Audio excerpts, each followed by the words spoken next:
Hi there, Wim here, and we are back in the Painscreek Killing, and I feel like we have a lot of exploring and running around to do today. So there are a couple of things I want to tackle in this episode. If you remember from some of the last episodes, I was struggling with finding a secret panel that we had read about in the private investigator's journal.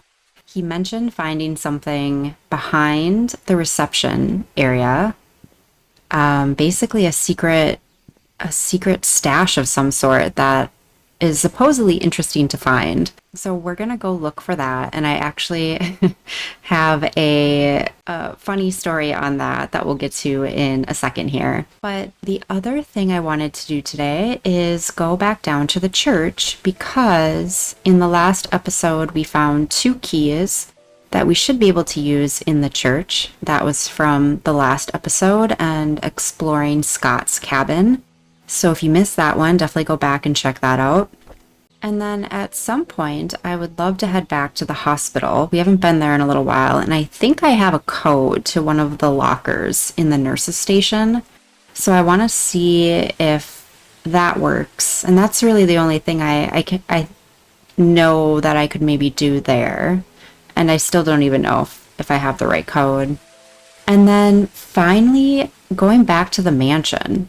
And the reason for that is to go back specifically to the study and re-examine that room to see if we can open what I believe is a secret room in the mansion, behind that bookcase.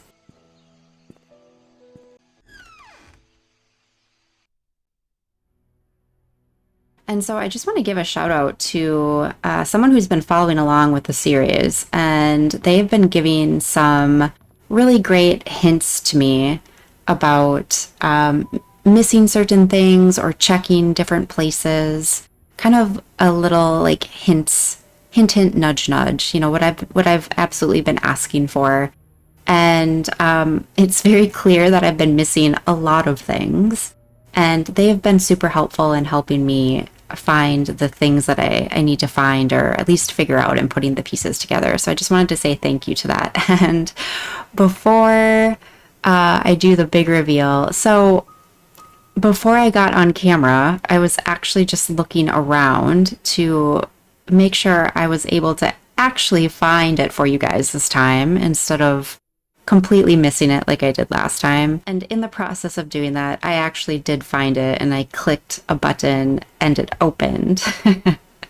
And I was not able to put it back. So here is where this stash is, and I'm hoping I'm not spoiling it for anyone, but essentially, if you come right up to this corner here, you should get some copy that pops up that says Examine Corner. And I clicked that, and this is what I found. So I was hoping to do this with you guys on camera and to discover this. I can't tell you how long I was looking before I finally found it. So I'm actually kind of glad I didn't do that with you. But yeah, we finally found this, and it's not really anything that...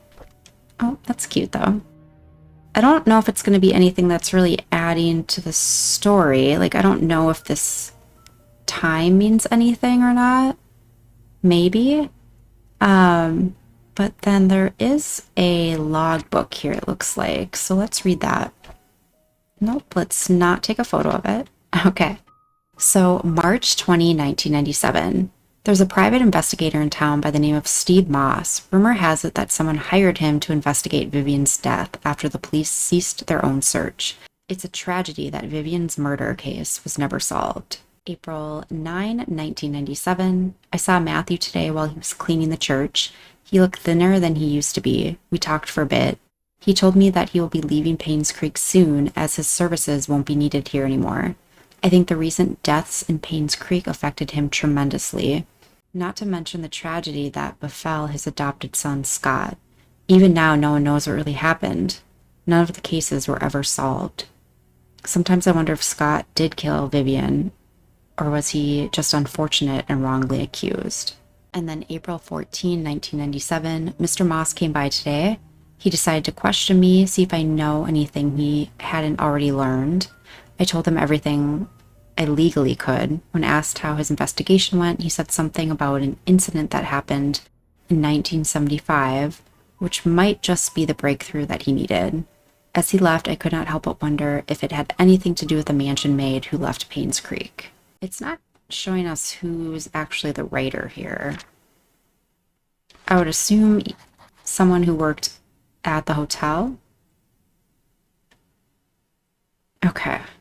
All right. Well, I feel like one accomplishment here is finding this. And I'm so sorry we didn't do this together, but it probably would have been painful for you guys to watch me try to find that.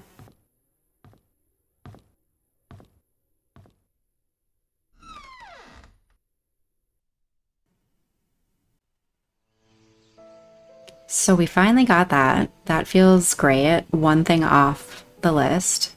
And I think now we're going to head over to the hotel, or sorry, the church, which I believe is down this way. So give me a couple of seconds and I will meet you over there. Isn't this such a pretty game? It definitely has some creepy vibes, but it's also a very pretty game. Okay, let's get in here and figure out the keys that we have.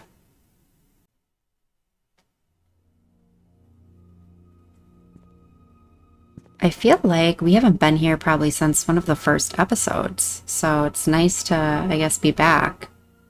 Okay, so we have a key with a cross engraved on it. Might be usable in the church, so we'll check doors, but I think they also talked about, or at least we saw some photos of potentially a secret panel somewhere in the church too. It has a cross on it, if I'm remembering right. Let's view this real quick. And the key also has a cross on it, so we'll see what we can find there. And then I believe this is the key to Scott's chest that is in the supply closet. So we'll go check that out as well. So let's get down and let's unlock this with this key. Nice. All right, what do we have? Oh, another key it looks like. And a diary. Okay, so November 30, 1993. I asked Andrew about Sofia. First he freaked out, saying that I shouldn't go around speaking that name. Then he said he had never heard that name in his life. Is he hiding something? Why would he lie about Sofia? This makes me want to know who Sofia is even more. December 2nd, 1993. I asked Wanda if she knew anything about Sofia. She said Sofia used to work as a maid in the mansion for a few years until she was let go. When asked why, Wanda said she didn't know. However, she thought that Sofia was a manipulative woman that would do anything to get what she wanted. Wanda resented that. Okay, and then December 8, 1993, I met Derek today and asked if he knew anyone by the name of Sofia. Apparently, he's not on speaking terms with me. I wonder if it has anything to do with Trisha. Monday, December 13, 1993. During today's lunch break, I asked Bernard if he knew anything about Sofia. He was surprised that I knew that name, but proceeded to say he did not know her that well. Somehow I feel uncomfortable whenever I talk with Bernard. His cold gaze gives me the shivers. December 18, 1993. So the last entry. I met Dorothy while tending to the garden. I asked her about Sofia. She looked confused. She was curious as to where I heard that name. I told her it came from Andrew. She kindly explained that Sofia was a close friend of hers when Sofia first came to work for the Roberts family. Unfortunately, she had an affair with Charles when Vivian was hospitalized. Oh, so that's when it happened. Interesting. Shortly after she left Painscreek, no one has heard of her ever since. Dorothy thinks that Sofia has probably started a new life in another place. I wonder if the affair was the reason everyone's quiet about it. Okay, so I'm actually surprised that Dorothy disclosed all of that information to him. All right, what else do we have? It looks like some childhood toys, maybe. A blanket with a moon star and my baby boy on it. 1975.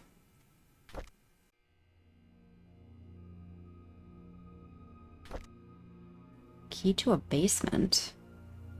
I wonder if that's the basement in the cabin. We'll have to go check that out. Read.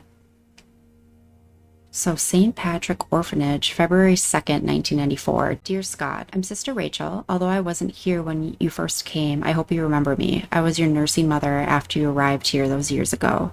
I understand that you came here earlier to find out how you came to be at St. Patrick's Orphanage.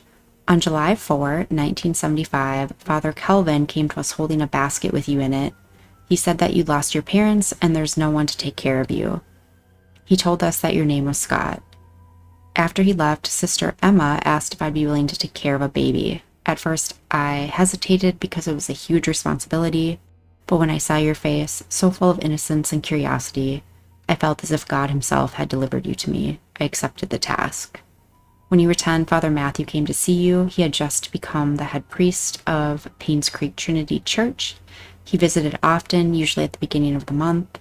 Whenever he left, he would leave an envelope containing a small sum of money. He said it was for everything you needed and that whatever was left was then given to the orphanage.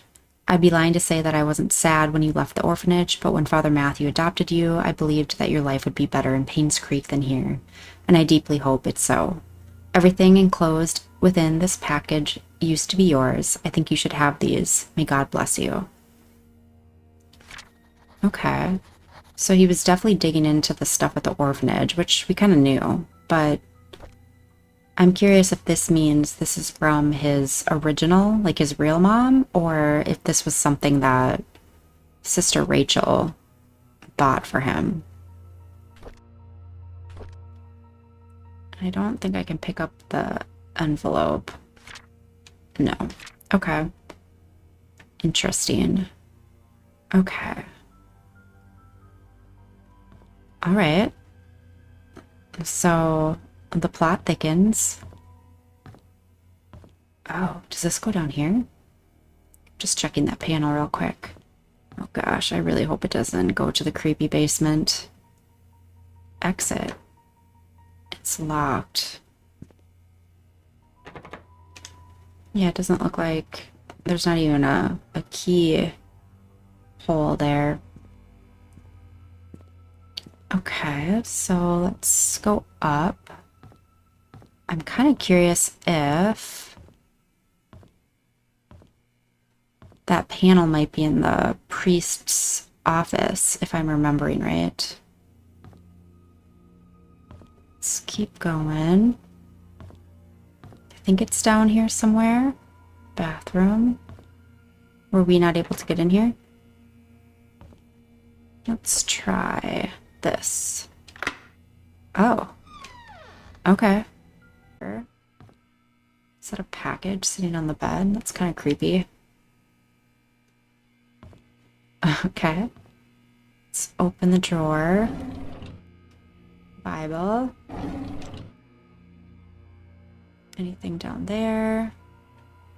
I should almost just keep this light on. I feel like otherwise I miss stuff.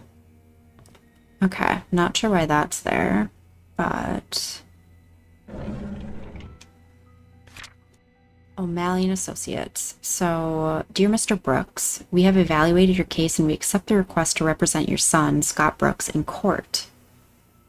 We are in the process of drafting an appeal for his release. Considering the sensitivity of the situation, we urge you not to make any public statements until consulting with us.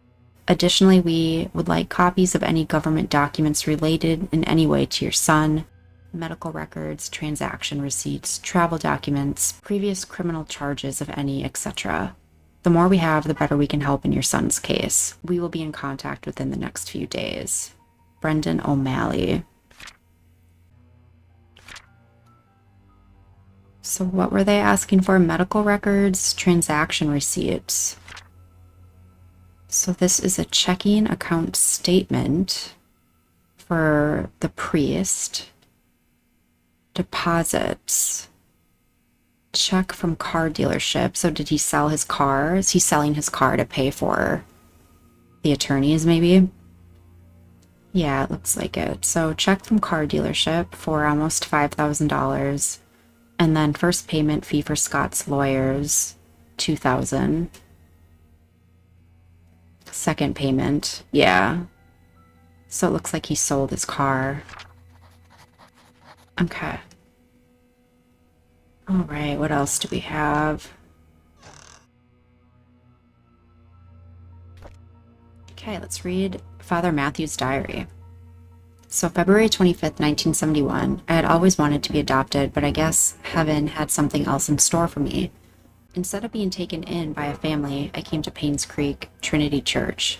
To be honest, I would prefer to have a real family with people whom I can call mom and dad.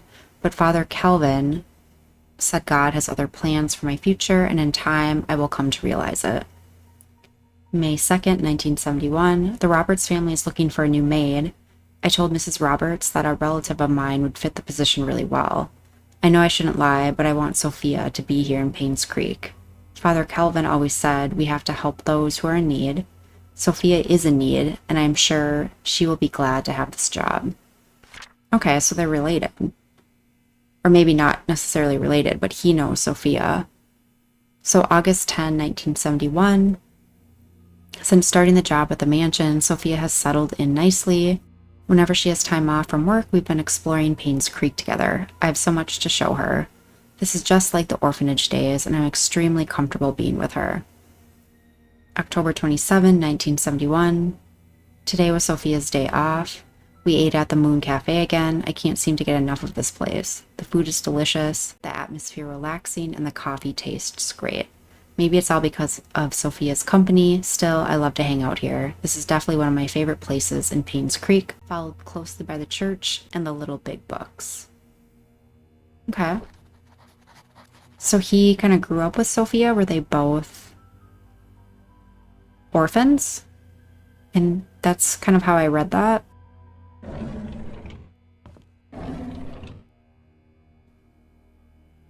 Okay.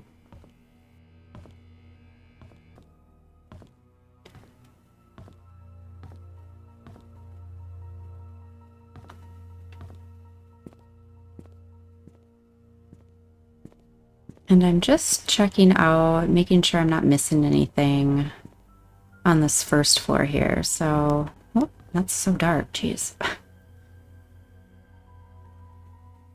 Okay.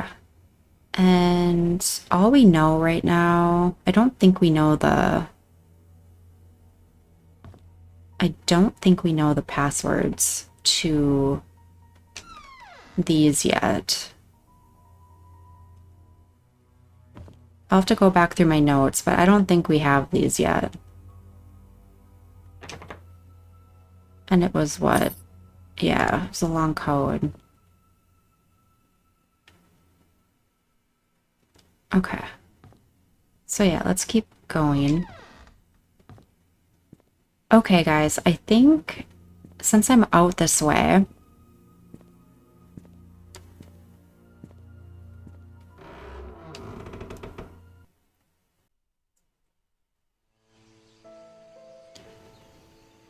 okay, guys, so I think now that I'm out this way, I might actually head down to Scott's cabin again and see if I can open what I think is a basement in that cabin. That's what I'm assuming it is. I don't know for sure. Anyways, I'm gonna start heading over there, so I will see you there in 1 second.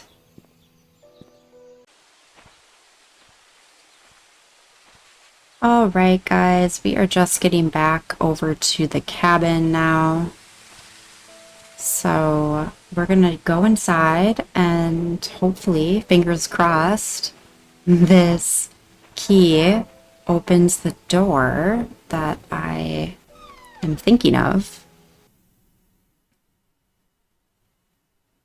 And who knows, maybe there's another basement that I'm not thinking of right now, but it did say that it's Scott's key, so I feel pretty good that this is gonna work. Yes. Oh gosh, guys, I feel like we're gonna find something big down here. We're gonna find out more about what I think Scott was investigating. That's my guess. Okay, does this turn on? Yes, it does. And you know what, guys? This thing is familiar in one of the pictures that the, oh my gosh, I'm blanking on the name, the private investigator. And so, based on the picture, I'm gonna guess that there is a panel right there. Yes. Place item. Oh, interesting. So we're gonna need a little cross. Good to know. Okay, well, we know about that now, so that's good. But yeah, I remember it was a little blurry, I think, in the background, but I was like, that looks like what is it, like a water heater or something? So that screamed out at me right away. Let's see. Okay. Doesn't look like anything's in here. And I don't think we've found a cross anywhere, so I'm curious where we're gonna find that. Let's see. Anything here? Doesn't look like it. This basement's actually a lot smaller than I thought it was gonna be. Let's see what this says. The Hidden Truth. Oh, what are we gonna find here? Okay, so February 14th, 1994. On Valentine's Day, Trisha gave me some chocolate. I've never seen that brand before. I bet it must be expensive. I haven't finished making the music box. I had hoped that it would be her Valentine's Day present. I'll just give it to her later. Hopefully she can forgive me. February 18th, 1994. It's been quite some time since I last talked to Father Matthew. He's always asking how I'm doing after Sunday service, but I tend to ignore him whenever possible. I know it's wrong. I need to find a way to make amends with him. April 19, 1994. The grass has been growing wild lately. The weeds are everywhere, and Andrew's not here. Actually, he hasn't been here for quite a while now. I wonder what happened to him. I should visit him after work today. September 23rd, 1994. I was about to pick Andrew up for work when I found him lying unconscious on the floor. There was an empty bottle of sleeping pills on the table. I immediately called the ambulance. According to the nurse, this is Andrew's third suicide attempt. Wow. She's glad that I saved him in time, an hour later, and he could have died. I don't know why Andrew would commit suicide. What I know is that he must be lonely. He needs a friend. Yeah, so I keep thinking he maybe did something to Sofia, and he's, like, feeling really guilty about it. September 28, 1994. I visited Andrew at the hospital today. He's out of ER and is recovering quite well. While I was cutting the fruits, he told me his story. In 1972, there was a maid. Oh, here we go. In 1972, there was a maid who came to work at the mansion. Her name was Sofia. She was a hardworking young lady with a great personality. She was loved by many. A few years into her job, however, she had an affair with Charles. A child was born. When Vivian found out, she was furious and decided to kick her out of Painscreek. What happened after that was a tragedy. On June 26, 1975, at 1 p.m., Vivian, Dr. Johnson, and Andrew confronted Sofia. A fight broke out. Oh my gosh. Okay, we're like getting the story. On June 26, 1975, at 11 p.m., Vivian, Dr. Johnson, and Andrew confronted Sofia. A fight broke out. Sofia fell and hit her head on a nearby well. Okay, so that's why the well has been brought up in the past. She stopped moving. Dr. Johnson checked and realized she was dead. Her neck had broken. No one knew what to do. Vivian then asked Andrew to take care of the body and her baby. Andrew did what he had to do to protect Vivian. After that night, they vowed to never tell anyone about the incident. Wow. Before leaving, I asked Andrew what the baby's name was. He said it was Vincent. As I left the hospital, I couldn't help but pity Andrew. He lived a confusing life, and the struggle shows. I hope he can heal. Okay. So she had the baby before she died. Wow, that's crazy. So that's the incident that happened in 1975. And I'm wondering if that's why Magdalene, the matriarch Charles' mother, was looking for videotape. Although that would have been on the mansion grounds. This happened at the well, which would either be at the church or I guess at the cabin. Wow, that's crazy. Okay, that was a big like whoa moment. So we know what happened to Sophia. And yeah, I kept thinking like somehow Vivian, Andrew, and Dr. Johnson need to be involved somehow. Like they did something together. Um, so now we know. But unfortunately, there's not much more here. So we need to find a cross, which you would think would be maybe in the church somewhere, but I don't think we've found anything that we can grab in the church. So we'll keep the light on. So I don't know if there's any more we can actually do in the cabin, but let's keep going. Yeah, so I wonder if it was this, well. Sad.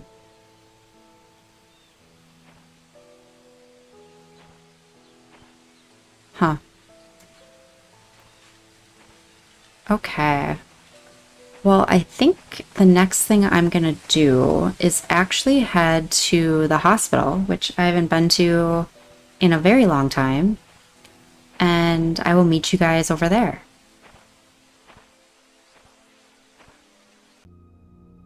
All right, guys, we are back to the hospital, another place that I feel like I haven't been to since some of the first episodes, so I'm kind of excited to get back over here.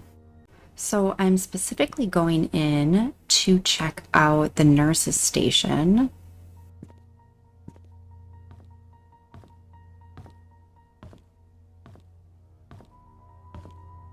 If you recall, we found a coin that I think they said Catherine maybe left it down in the basement.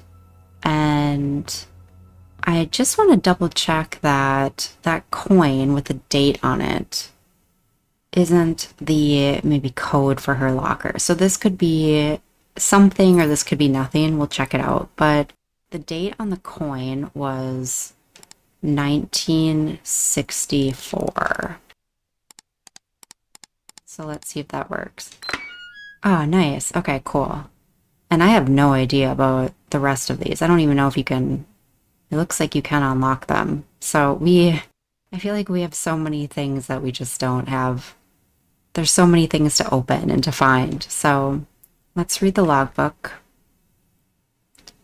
So May 19, 1993, Norma Jefferson was admitted to PCH at 10:24 a.m. Her son found her on the side of the bed and immediately called us. We tried to reach Dr. Johnson, but were not able to. After the third try, we gave up and called Dr. Schneider, who was not supposed to be on duty. It's the third time that we failed to reach Dr. Johnson. He's never been unreachable this many times before. So I wonder if that's when he was killed. That's 1993. I think he didn't die until 1995, right? We'll have to go back and check my notes. June 4, 1993. Susan has been sick 3 days in a row, with Catherine calling in sick at the last minute. Tonight's staff will be extremely short-handed. I have agreed to do double shifts this weekend. Okay, so June 20, 1993. It's unfortunate that 8-year-old Timothy Scott drowned. Rumor was that he was trying to retrieve his toy and lost his grip. He was alone while everyone else was playing in the playground. His body was found 3 hours later in the river near the hunting cabin. Timothy Scott. Okay, so June 26, 1993. I was at the end of the hallway when I saw a young lady standing outside Dr. Johnson's office. It was 11:15 p.m. and the visiting hours were over. I called out to her. She turned to me and promptly walked away. I couldn't be exactly sure, but I thought she looked drenched. I looked out the window, but it wasn't raining. Well, I mean, just kind of eerie information, I guess, but At least we got one of those lockers open. Okay, well, that is what I wanted to do in here. I don't think there's any more we can open here, so I guess let's make our way up to the mansion. So with that, guys, I will see you back here again once I get up there. So there's a couple of things I want to check out here. The first is just looking at this code a little bit more closely down here. I was given kind of a hint that oh, here we go. Yeah, a hint that I should be looking at this. KQBK. I'm not... Oh, you know what? The chess pieces we keep finding, what they have to do with anything.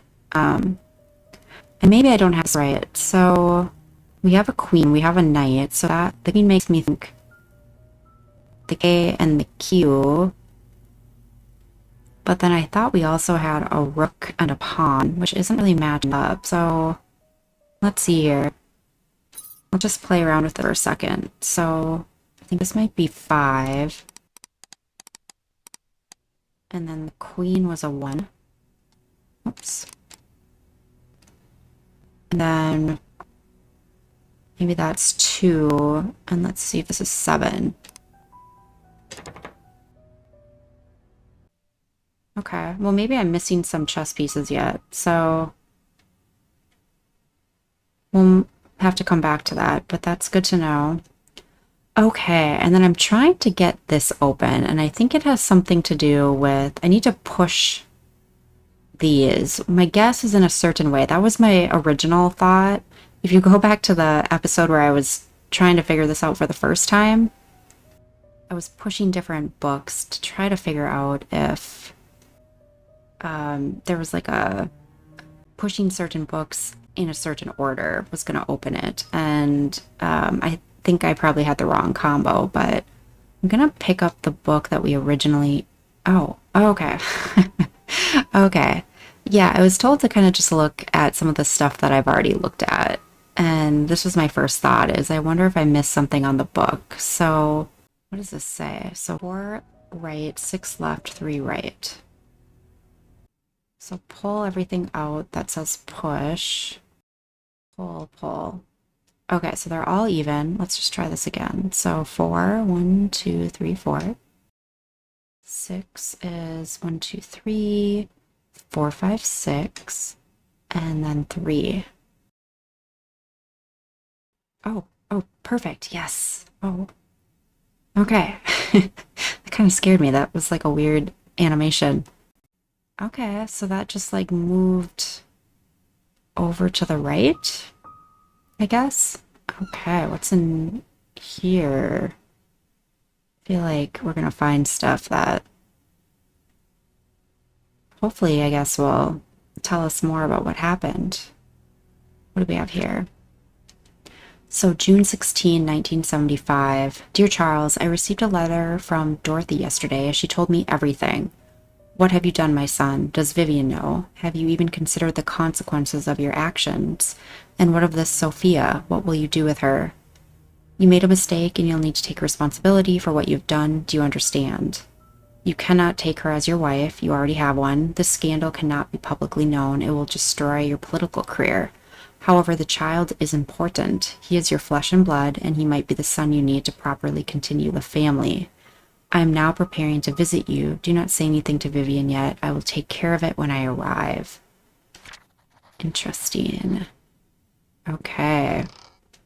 So Magdalene knew. Is that why we think Vivian maybe had Magdalene killed? Yeah. So Magdalene Roberts, mother of Charles, dies at age 68. Hospital reports heart attack as main cause of death. And I think Dr. Johnson was a part of it, yeah, because he prescribed the medication. So he's kind of giving like this heart attack as what happened, but I think it had to do with the pills. Magdalene Roberts passed away last night at the age of 68. She was visiting her son, Charles Roberts, in Painscreek when her heart failed. Dorothy Patterson, a maid working at the mansion, knocked on Magdalene's door at 7 a.m. Since there was no answer, she assumed Magdalene was still sleeping. It was only 2 hours later, when Magdalene still did not respond to her knocking, that she realized something was wrong. She called Bernard Hopkins, the mansion butler, who came and opened the room to find Magdalene lying in bed. She wasn't breathing. He immediately called 911. Dr. Johnson, the family doctor and head of Painscreek Community Hospital, arrived at the mansion at around 9:30 and pronounced Magdalene Roberts dead. According to Dr. Johnson, Magdalene Roberts probably had a heart attack sometime in the middle of the night. More accurate diagnoses are yet to be determined, but Magdalene's death was most probably the result of high blood pressure and old age. Sad. I think we know what happened. Oh, I almost didn't. I thought this was maybe a Bible again. So let's read this. So June 11, 1975, our baby daughter is born today. We've named her Trisha. Vivian had to go through a cesarean section. I'm just glad that both mother and child are safe, and I thank God for that. I feel so happy to have a baby in the family. There's no words to express the joy I'm feeling inside. At the same time, I'm worried of what mother might say once she knows that the baby is a girl. August 16, 1974. Vivian is being hospitalized for the second time in a year. The first time was for the C-section, this time for mental instability.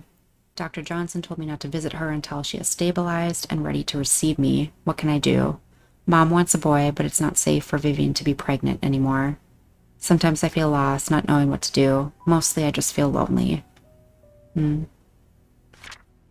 November 16, 1974. I never thought this would happen. Whenever Sofia is babysitting Trisha, she would listen to everything. I think that means I have to say. I could express myself candidly. Never once did she question the decisions I made. It made me feel like she understands me. I found comfort in her, both spiritually and physically.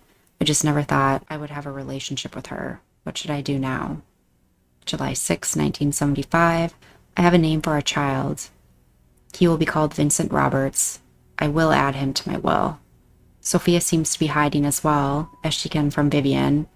Even I have not seen her in these last few days. I wonder where she could be. Okay, so he was gonna put the baby in the will. Oh, here's another one. Okay. May 3, 1974. Vivian hasn't spoken much since she was discharged from the hospital. Dr. Johnson said she has fully healed, but it will take some time for her to adjust back to her old rhythm. I feel our relationship is deteriorating or has suffered permanently in some way. June 17, 1974. I love Trisha, and I know Vivian does too. I can only hope that my mother's passion for a grandson will not affect Vivian's love for Trisha. I hope that she does not hold any resentment towards mother. Yeah, so definitely some issues there with Magdalene and Vivian. Sofia. Okay. That's Sofia. Anything else? This is such a weird room. Okay, guys, that might actually be...